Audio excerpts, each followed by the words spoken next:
There are stories that begin innocently enough, tales spun from the mundane fabric of everyday life, only to unravel into something far more sinister, something that chills you to the bone. This is one such story, a narrative born not from whispered rumors or shadowed alleys, but from the vivid imagination of a child, an imagination that somehow, impossibly, glimpsed the macabre before it ever stained reality. Imagine, if you will, the Hendersons. Mark, a dedicated architect with an earnest demeanor, his 40-something years etched with the lines of ambition and responsibility. Sarah, a kindergarten teacher whose warmth could melt even the most stubborn of childhood fears, her late 30s marked by a gentle wisdom. They were, by all accounts, the quintessential suburban couple, their lives a tapestry woven with the routines of work, the comfort of family dinners, and the vibrant chaos of a 6-year-old boy named Leo. Leo was, to put it simply, a light. His laughter was infectious, his curiosity boundless, and his world a kaleidoscope of fantastical creatures and daring adventures. Much of this inner world spilled onto paper, his crayon strokes bringing dragons to life, spaceships soaring amongst distant stars, and their own family rendered in cheerful, if delightfully disproportionate, detail. These artworks, usually pinned proudly to the refrigerator, were a testament to his playful spirit, a window into the innocent joy of childhood. And for a long time, that's all they were.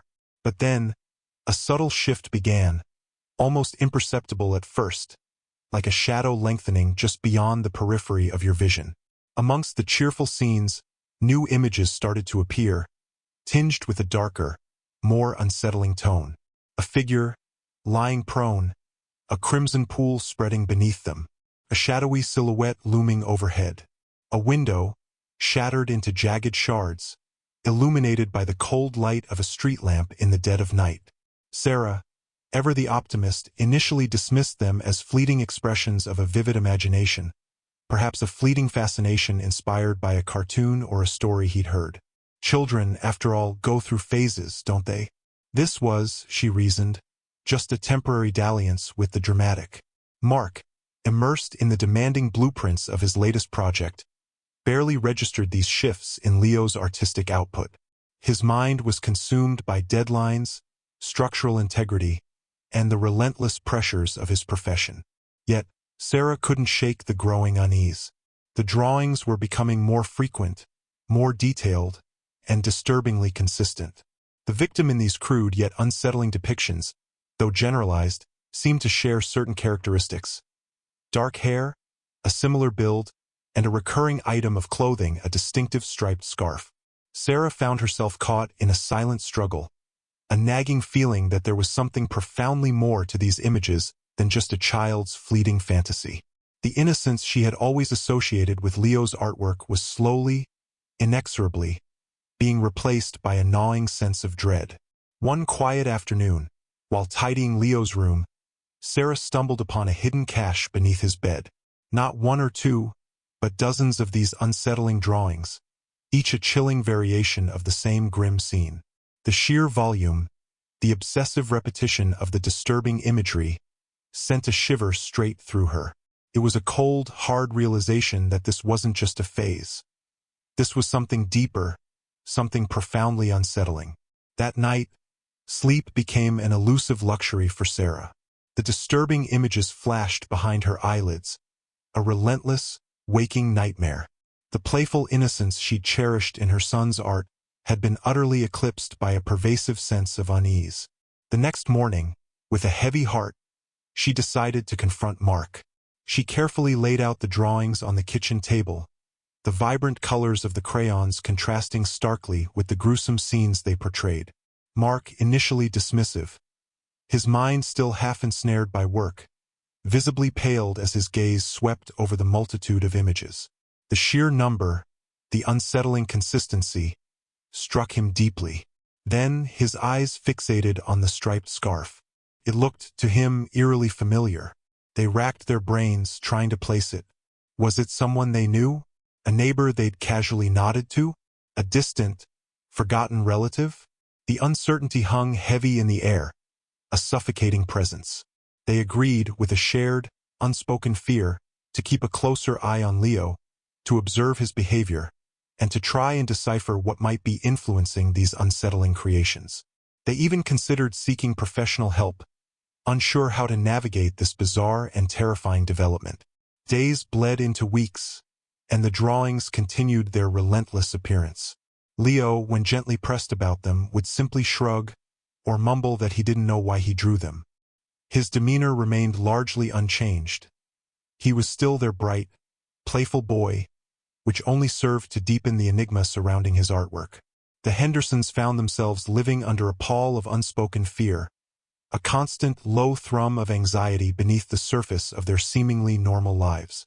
They started noticing details they had previously overlooked, mundane snippets of their daily existence now imbued with a sinister undertone. A new neighbor had recently moved in down the street, a man with dark hair who, they now recalled with a jolt, often wore a striped scarf. A heated argument they'd overheard one evening between their neighbors, a seemingly trivial spat, suddenly took on a chilling significance. Small, seemingly insignificant events began to warp and twist in the unsettling context of Leo's prophetic art. One afternoon, Sarah was at the grocery store, her mind still preoccupied with the gnawing worry, when she saw him, the new neighbor, Mr. Davies, with his dark hair and, unmistakably, a striped scarf casually draped around his neck. A sudden, visceral wave of nausea washed over her. The image from Leo's drawings, the one with the figure lying prone, flashed in her mind with terrifying, undeniable clarity. She hurried home, a sense of mounting dread building in her chest with every frantic step. She knew, with a horrifying certainty, that they had to do something, but what? How could they possibly act on the premonitions of a child's innocent drawings? The fragile line between imagination and terrifying reality was blurring, dissolving entirely, and the Hendersons were standing on increasingly shaky ground, unaware of the truly dark, winding path that lay ahead of them. The tranquil innocence of their suburban life was beginning to crack, revealing a terrifying undercurrent they had never, in their wildest nightmares, imagined could exist. The unease in the Henderson household thickened like a gathering storm cloud, a palpable tension that hung in the air, pressing down on them. Sarah, haunted by the image of their neighbor, Mr. Davies, and the chilling, almost perfect similarity to Leo's drawings, couldn't shake the feeling that they were teetering on the precipice of something truly terrible. Mark, though outwardly trying to maintain a facade of rational calm, was visibly disturbed by the relentless persistence and increasingly disturbing nature of Leo's morbid artwork. The logical part of his mind wrestled with the unsettling reality staring them in the face, a reality that defied all reason and comprehension. Driven by a desperate need for clarity, they decided to subtly investigate Mr. Davies. Sarah, feigning casual friendliness, engaged him in brief conversations when their paths crossed in the neighborhood.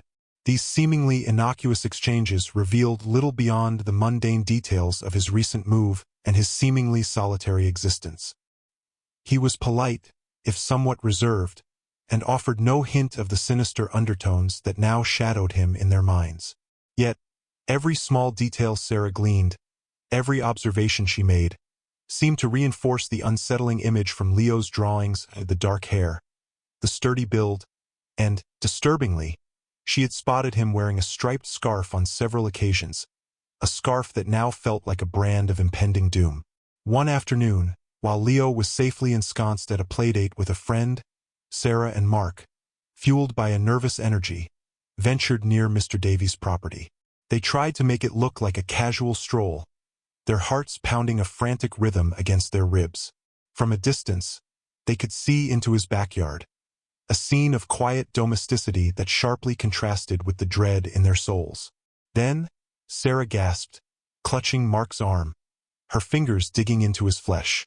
Hanging on the clothesline, swaying gently in the breeze, was a scarf. It was identical to the one in Leo's drawings, the same distinctive pattern of alternating blue and gray stripes. The cold, hard confirmation sent a jolt of pure, unadulterated fear through them both. It was no longer easy to dismiss Leo's drawings as mere childish fantasy, a trick of the light or an overactive imagination. This was real. That evening, a profound sense of urgency gripped Sarah. She found herself poring over old family photo albums, her fingers tracing the faded images of happier times. She wasn't sure what she was searching for: a connection, a forgotten detail, anything that could explain the unsettling familiarity of that scarf. Pages turned, memories flickered, until suddenly, a photograph from years ago caught her eye. Her breath hitched. It was a picture of her younger brother, Daniel, a vibrant, mischievous teenager who had tragically died in a car accident when he was just 17. Around his neck, casually knotted, was a striped scarf, the exact same blue and gray pattern. Sarah's heart pounded in her chest, a frantic drumbeat against her ribs. The scarf, it couldn't be a coincidence. But what was the connection between her deceased brother, a ghost from her past, and their new neighbor, Mr. Davies?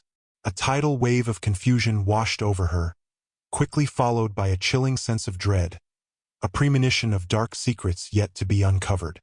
Mark, seeing the profound distress etched on Sarah's face, came to her side and looked at the photograph.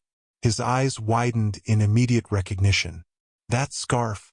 I've seen it before somewhere else," he muttered, his brow furrowed in deep thought. He began to pace the living room, his mind racing, trying to grasp at fleeting memories. Then, it struck him with the force of a physical blow.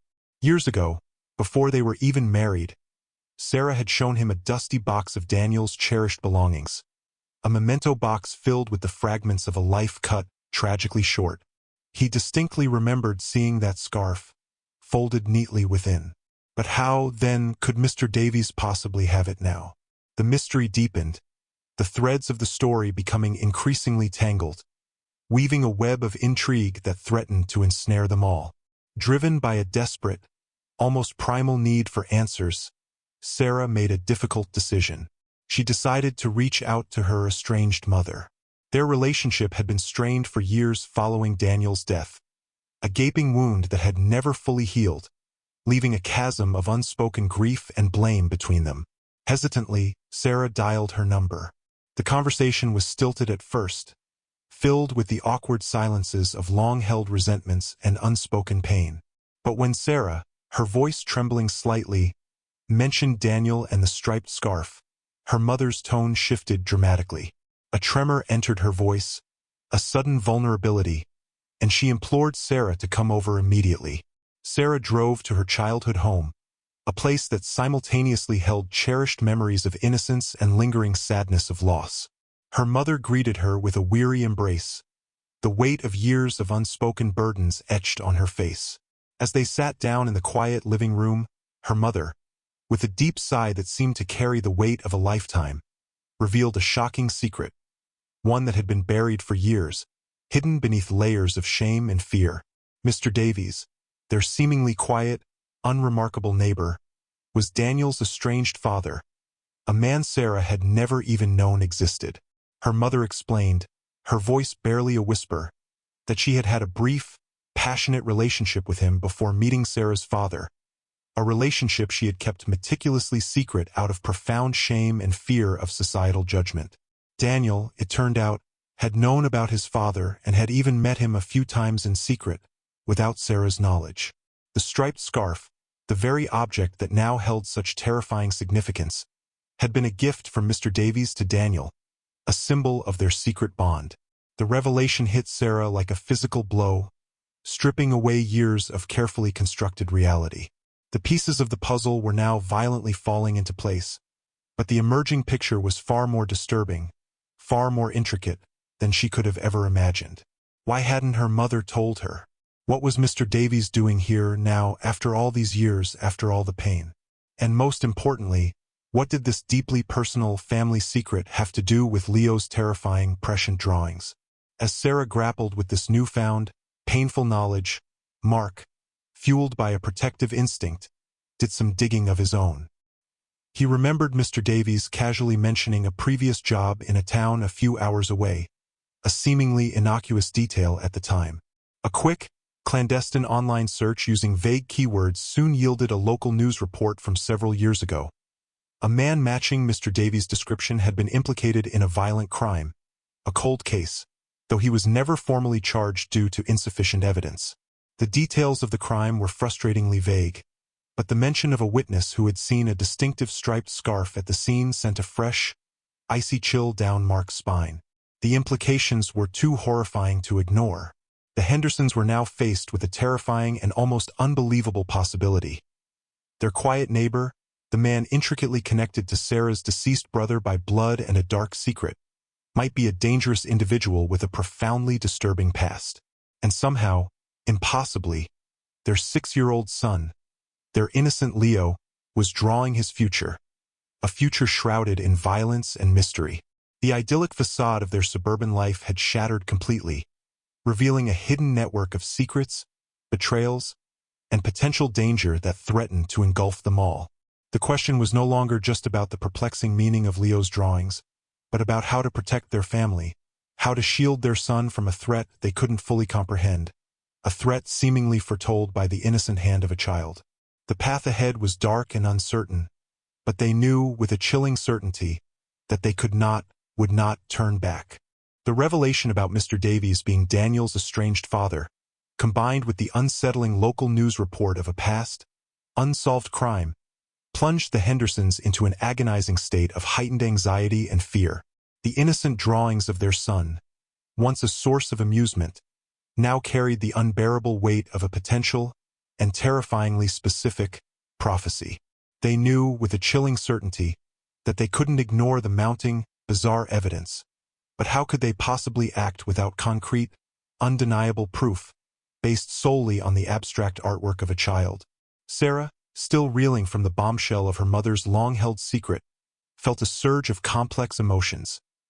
Anger at the betrayal, profound sadness for Daniel's lost connection, and a gnawing fear for their own family. The comfortable, familiar narrative of her past had been irrevocably altered, replaced by a tangled, suffocating web of hidden connections and unspoken truths. Mark, ever the pragmatist, tried to channel his fear into action, focusing intensely on gathering more verifiable information about Mr. Davies. He discreetly spoke to other neighbors, painting a picture of a quiet but somewhat eccentric man who mostly kept to himself. No one reported anything overtly suspicious, no overt threats or bizarre behavior, but there was a general, undefined sense of unease about him, a quiet strangeness that now resonated chillingly with the Hendersons' growing dread. Meanwhile, the relentless progression of Leo's drawings continued, each new creation becoming increasingly detailed, more vivid, and disturbingly specific. Then, one drawing in particular landed on the kitchen table like a death knell, sending a fresh, sickening wave of panic through both Sarah and Mark. It depicted Mr. Davies, his shadowy form unmistakably rendered, standing over a figure lying prone on the ground. And in the background, unmistakable in its distinctive pattern, Sarah could clearly make out the familiar floral design of her own kitchen curtains. The implication was stark, horrifying, and chillingly precise. The murder Leo had drawn was not a random act. It was going to happen in their very own home. The Hendersons knew with a cold, desperate clarity that they had to confront Mr. Davies. But they also knew they had to be incredibly careful, treading a razor-thin line between action and potentially provoking an unstable individual. Accusing him based on a child's prophetic drawings and a vague, uncharged news report would likely be dismissed as madness, and could even put them in immediate, grave danger. They decided to stage an informal meeting, a seemingly casual conversation designed to try and gauge his true demeanor, to perhaps glean more information, or to find a crack in his carefully constructed facade. Sarah, summoning every ounce of courage she possessed, approached Mr. Davies one afternoon as he was meticulously tending his small, neat garden. She introduced herself, her voice betraying none of the terror coiling in her stomach, and, feigning casual curiosity, gently steered the conversation towards knowing Daniel, her deceased brother. Mr. Davies' reaction was immediate and intensely visceral. His polite, somewhat aloof facade dropped instantly, replaced by a look of profound shock, quickly followed by a deep, palpable sadness that seemed to emanate from his very core. He confirmed, his voice thick with emotion and regret, that he was indeed Daniel's father.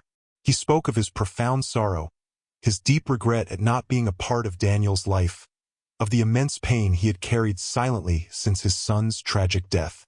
Sarah observed him closely, her senses on high alert, searching for any hint of malice, any flicker of deceit. But all she saw in that moment was a deeply grieving father, a man burdened by a lifetime of unspoken sorrow. However, when Sarah, with a careful, almost imperceptible shift, subtly steered the conversation towards Daniel's personal belongings, specifically mentioning the distinctive striped scarf, Mr. Davies' demeanor shifted again, abruptly and disturbingly. The grief in his eyes was instantly replaced by a guarded, almost panicked expression, his eyes darting nervously as if seeking an escape. He mumbled something about Daniel always wearing it, that it was a cherished gift, but his evasiveness, his sudden change, screamed volumes to Sarah. It was a stark contrast to his earlier raw emotional honesty. The conversation, which had started with a glimmer of genuine connection, now dissolved into a tense, uncomfortable silence. Sarah excused herself, her heart hammering against her ribs, the sense of dread solidifying into a terrifying certainty. Back home, Sarah recounted the encounter to Mark. The conflicting emotions Mr. Davies had displayed, the profound grief mixed with the sudden, undeniable evasiveness about the scarf, only intensified their confusion and fear. They were stuck in an agonizing limbo, torn between the desperate need to protect their family and the terrifying implications of confronting a man who might be both a grieving father and a dangerous killer. The silence in their home was heavy, punctuated only by the distant sounds of suburbia, now tainted with a sinister undertone. Then the unthinkable happened. It was late evening, a typical quiet Tuesday. Sarah was reading a bedtime story to Leo, his soft breathing a comforting rhythm in the dim light. Mark was downstairs, finishing up some work. Suddenly, a crash from the kitchen tore through the silence, followed by the unmistakable sound of shattering glass. Sarah's blood ran cold. The image from Leo's latest drawing flashed before her eyes. The broken window, the figure, her kitchen. Her heart leaped into her throat. She instinctively clutched Leo, pulling him close, her mind racing. "Stay here, baby," she whispered, her voice barely audible, laced with a fear she desperately tried to conceal. She crept down the stairs, every nerve ending screaming. The silence of the house suddenly amplified, sinister. As she reached the kitchen doorway, the scene before her mirrored Leo's drawing with horrifying precision. The window was indeed shattered, shards of glass glinting ominously on the tile floor. And standing in the middle of her kitchen, his back to her, was a figure. A chill that had nothing to do with the night air swept over her. The figure slowly turned, and in the dim light, Sarah's eyes widened in abject horror. It was Mr. Davies, and around his neck, undeniably, was the distinctive blue and gray striped scarf. The world seemed to tilt on its axis. Every piece of the grotesque puzzle, every premonition from Leo's innocent hand, every hidden secret, every unsettling coincidence, coalesced into one terrifying, undeniable truth. Mr. Davies wasn't just a grieving father. He was the shadowy figure from Leo's drawings, the potential murderer, and he was here, in their home, right now. The climax had arrived, brutal and sudden, shattering the last vestiges of their suburban illusion. Sarah stood frozen, caught between a primal fight-or-flight response and the paralyzing shock of the moment. Her family, her child, her very life, was now at the absolute epicenter of a nightmare foretold, a dark prophecy about to unfold. The choice was clear, terrifying, and immediate. Fight, or succumb to the fate that a child's crayon had so chillingly sketched. The air in the Henderson kitchen crackled with an electricity of pure terror. Sarah, rooted to the spot by a primal fear, felt every fiber of her being scream for escape. Mr. Davies, now fully facing her, his face a complex mask of grief and a chilling resolve, raised something in his hand. It was a knife, glinting dully in the dim light, the sharp edge seeming to pull all the available light into itself. Her breath hitched, a silent scream trapped in her throat. This was it, the moment Leo had drawn, the horrifying culmination of all their unspoken fears. But then, Mark, alerted by the crash and the sudden, Unnatural silence from Sarah. Burst into the kitchen, a golf club clutched in his hands. His eyes instantly took in the shattered window, Mr. Davies, and the glint of the knife. A roar of primal rage erupted from him, a desperate father defending his family. He lunged forward, swinging the golf club in a desperate arc. Mr. Davies, surprisingly agile, dodged the blow, but the unexpected attack threw him off balance. The knife clattered to the floor, sliding across the tiles. A brief, brutal struggle ensued. Mark, driven by adrenaline and a fierce protective instinct, fought with a ferocity Sarah had never witnessed. Mr. Davies, though smaller, possessed a surprising strength and a desperate, almost manic energy. He was fighting not just to escape, but with an intensity that suggested a deeper, darker purpose. As they grappled, their bodies crashing against the counter, Sarah's eyes darted to the knife. A terrifying thought flashed through her mind. If she didn't act, one of them would die. This was her home, her family, and she would not let Leo's drawing become reality. With a surge of newfound courage, fueled by terror and love, Sarah lunged for the knife. Her fingers closed around the cold, metallic hilt just as Mark managed to push Mr. Davies against the wall. The impact knocked the wind out of him, and he slid to the floor, momentarily stunned. Sarah stood over him, the knife trembling in her hand, pointed at his chest. Her arm shook, her breath ragged. She saw the raw pain in his eyes, the deep-seated sorrow, but also a flicker of something else, something she couldn't quite decipher. "Why?"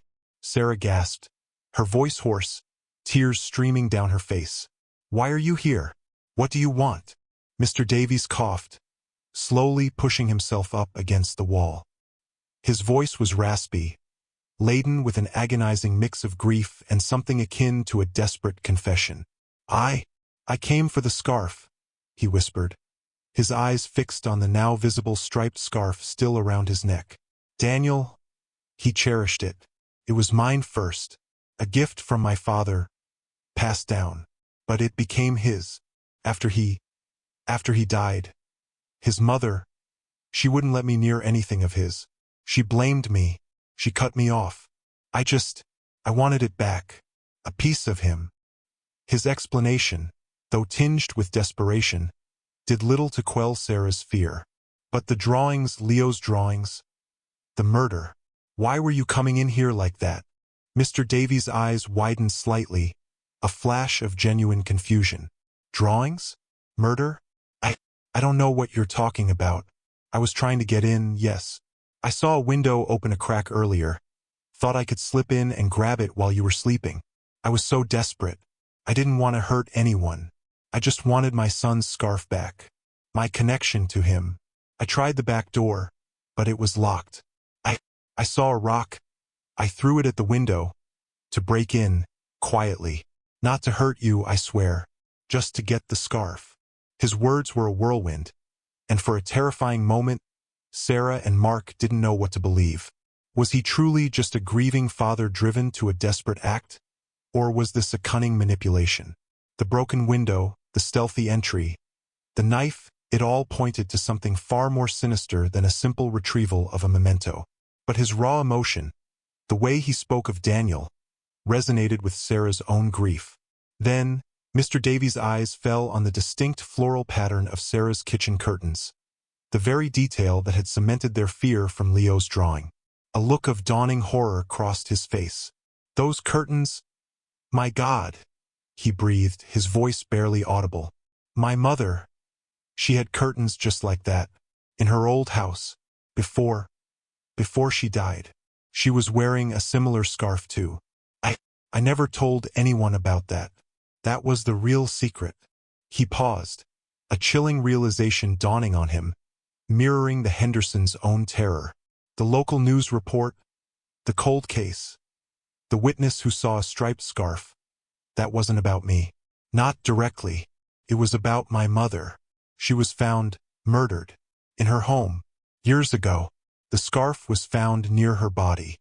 They never found the killer.